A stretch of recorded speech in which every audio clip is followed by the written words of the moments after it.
एक नगर में बहुत धनवान व्यापारी रहता था। उसकी एक बहुत प्यारी बेटी थी जिसका नाम पटाचारा था। घर में एकलौती बेटी होने के कारण उसके पिता उसे बहुत लाड़ दुलार से रखते थे। वह अपने घर की दूसरी मंजिल पर रहती थी। वह अपने कमरे की खिड़की से अक्सर आने जाने वाले लोगों को देखा करती थी। जैसे जैसे वह बड़ी होती गई, उसका दिल एक प्रेमी की तलाश करने लगा। एक दिन जब वह खिड़की से नीचे देख रही थी तो उसकी नजर एक नौजवान पर पड़ी, जिसको देखते ही वह उसको दिल दे बैठी। वह लड़का एक भील जाति से था। वह अक्सर भील जंगल से बहुत सी प्रकार की जड़ी बूटी और जंगली प्राणियों को नगर में बेचने के लिए आया करता था। एक दिन व्यापारी की बेटी उस भील से बोलने लगी कि मैं आपको पसंद करती हूँ। वह लड़का भी उसको पसंद करने लगा और फिर वो दोनों रोज मिलने लगे। धीरे धीरे उनका मिलना प्यार में बदल गया और उन दोनों ने भागकर शादी करने का फैसला कर लिया। उसके पिता को उस लड़के के बारे में कुछ मालूम नहीं था। एक दिन पटाचारा के पिता उसको बोलने लगे कि मैं तुम्हारे लिए एक अमीर लड़का ढूंढ रहा हूँ जिससे तुम्हारी शादी होगी। लेकिन उसके दिल में तो वह भील लड़का था, इसलिए वह उस लड़के के साथ भागकर शादी कर लेती है। उसके पिता ने उसे बहुत खोजा लेकिन वो नहीं मिली। वह उस लड़के के साथ जंगल में एक छोटी सी कुटिया में रहने लगी। वह दोनों जंगल में रहने वाले लोगों की तरह अपना जीवन निर्वाह करने लगे। कुछ समय बाद उसने 2 लड़कों को जन्म दिया। दूसरा लड़का उसका तब पैदा हुआ जब वह दोनों कहीं रास्ते से जा रहे थे। वह बहुत पीड़ा महसूस कर रही थी। उसने अपने पति को नगर से दाल लाने के लिए कहा ताकि वह अपने बच्चों को खाना खिला सके और साथ ही जंगल से कुछ लकड़ियां तोड़कर लाने के लिए भी कहा। पति ने अपनी पत्नी की ऐसी हालत देखकर जाने से मना कर दिया, लेकिन पत्नी के बहुत कहने पर वह लकड़ी तोड़ने के लिए बाहर निकल गया। जब वह लकड़ियां तोड़ रहा था तो उसको एक सांप काट लेता है और वह मर जाता है। काफी समय होने पर भी जब उसका पति वापस नहीं आता तो उसे चिंता होने लगती है, लेकिन उसकी पत्नी इंतजार करती रही। जब वह इंतजार करते करते थक गई और अंधेरा होने लगा तो उसे एहसास हुआ कि रात खत्म हो रही है। अगले दिन वह सुबह सुबह अकेली अपने पति की तलाश में निकल पड़ती है और थोड़ी दूर चलने पर अपने पति को मृत देखकर इतनी दुखी और क्रोधित होती है कि उसने उस दुख की कल्पना भी नहीं की थी। वह बहुत निराश होकर अपने बच्चों के पास वापस गई और सोचा कि शायद उसे अपने माता पिता के पास वापस जाना चाहिए और वह अपने बच्चों को लेकर चल देती है। जब वे जंगल से शहर की ओर चल रहे थे तो रास्ते में उन्हें एक नदी दिखी जो पानी से लबालब भरी हुई थी। उसने बड़े बच्चे को नदी के किनारे इंतजार करने के लिए कहा, जबकि वह छोटे बच्चे को, जो अभी एक बच्चा था, दूसरी तरफ ले गई। जब वह बड़े बच्चे को लेने के लिए वापस आ रही थी तो उसने आकाश में एक बाज को देख जिसकी नजर उस छोटे बच्चे पर थी। जैसे ही माँ अपने छोटे बच्चे को बचाने के लिए दौड़ी तो बड़ा भाई डरकर अपनी माँ के पास जाने के लिए नदी में उतर जाता है।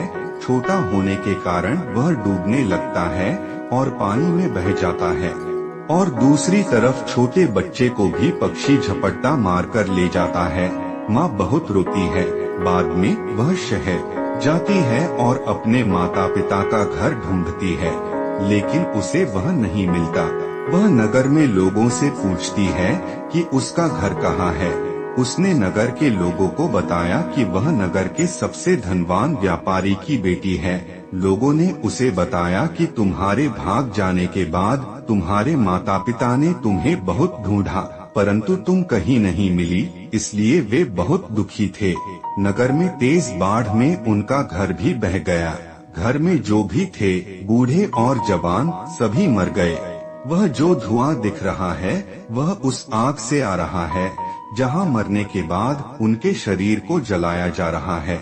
जब उसने यह सुना तो उसे बहुत दुख हुआ और उसका दिल भारी हो गया। जैसे उसके लिए हिलना डुलना भी मुश्किल हो गया था। वह अपने रिश्तेदारों के घर की ओर भागते हुए रो रही थी और चिल्ला रही थी। जब वह आग देखती है तो रोती है और बहुत दुखी होती है और निराश महसूस करती है। मेरे 2 बेटों की मृत्यु हो गई है, मेरे पति की यात्रा के दौरान मृत्यु हो गई और अब मेरे माता पिता और मेरे सभी भाई भी चले गए और उनका अंतिम संस्कार किया जा रहा है। वह इतनी निराश हो गई थी कि उसने अपने कपड़े भी उतार कर फेंक दिए और एक जिंदा लाश की तरह इधर उधर भटकने लगी।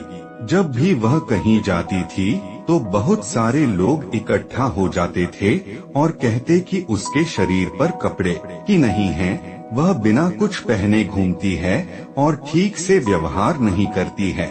इस वजह से लोग उसे पटचारा कहने लगे। एक बार की बात है, भगवान बुद्ध लोगों के एक बड़े समूह को शिक्षा दे रहे थे। तभी वह महिला निर्वस्त्र ही भगवान बुद्ध के सामने भीड़ में आकर खड़ी हो जाती है। भगवान बुद्ध उसे देख लेते हैं। भगवान जानते थे कि उस महिला ने बहुत दुख सहे हैं। भगवान उससे कहते हैं कि वह अपने विचारों और भावनाओं को नियंत्रित करना सीखे, परेशान या क्रोधित हुए बिना उन्हें समझे।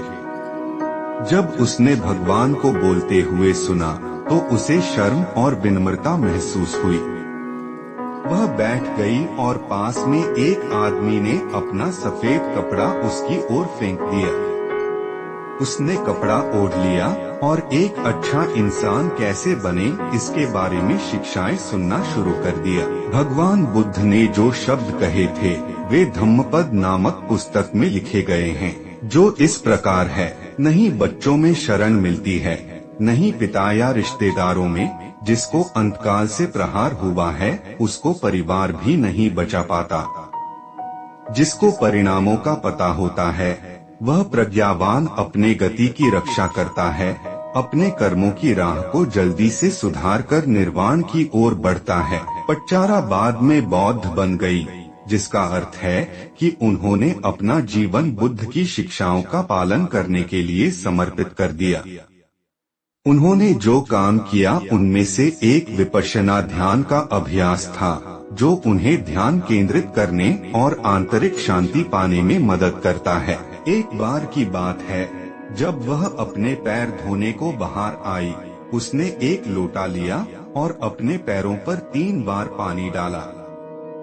हर बार जब उसने पानी डाला तो उसे एहसास हुआ कि कुछ लोग लंबे समय तक जीवित नहीं रहते हैं और युवावस्था में ही अपनी जान गंवा देते हैं।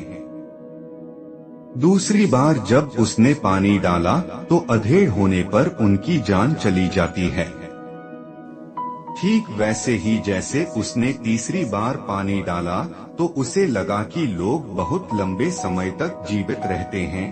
ठीक वैसे ही मैं भी लंबे समय तक जीवित रहूंगा, लेकिन आखिरकार मैं पूर्ण जीवन जीकर मर जाऊंगी और जीवन की सभी बुरी चीजें दूर हो जाएंगी। तभी भगवान बुद्ध की वाणी प्रकट होती है, 100 साल का जीना भी व्यर्थ है यदि मनुष्य शरीर रूपी 5 तत्वों का नाश और पुनर्निर्माण न महसूस कर सके और अनित्य बोध न जान सके। अगर एक दिन या एक पल के जीवन में भी जान सके तो वह क्षणिक जीवन भी बहुत लाभदायी है। कुछ ही समय में पटचारा बहुत बड़ी भिक्षुणी बन गई और ध्यान करने में वास्तव में अच्छी हो गई। वह महिला भिक्षुणी संघ में प्रमुख बन गई। एक बार की बात है, बौद्ध भिक्षु कहलाने वाले कुछ बुद्धिमान लोग थे जो इस बात को लेकर उत्सुक थे कि पटाचारा नाम की एक महिला इतने कम समय में इतनी बुद्धिमान कैसे हो गई। उन्होंने भगवान बुद्ध से पूछा। भगवान बुद्ध ने बताया कि पटचारा ने केवल उपदेश सुनकर ही नहीं सीखा, बल्कि उसने दुख का भी अनुभव किया था। अपने अनुभवों के कारण वह जल्दी ही बुद्ध की सच्ची शिक्षाओं को समझ गई। बुद्ध उसके समर्पण से इतने प्रभावित हुए कि उन्होंने उसे अपने सबसे महत्वपूर्ण अनुयायियों में से एक बना लिया। तब से वह भिक्षुणी धम्मदिन्ना के नाम से जानी जाने लगी और अपनी बुद्धिमत्ता के लिए प्रसिद्ध हो गई। दोस्तों कृपया हमारे चैनल को जरूर सपोर्ट करें, हमारी सभी वीडियो को लाइक, शेयर और सब्सक्राइब करें।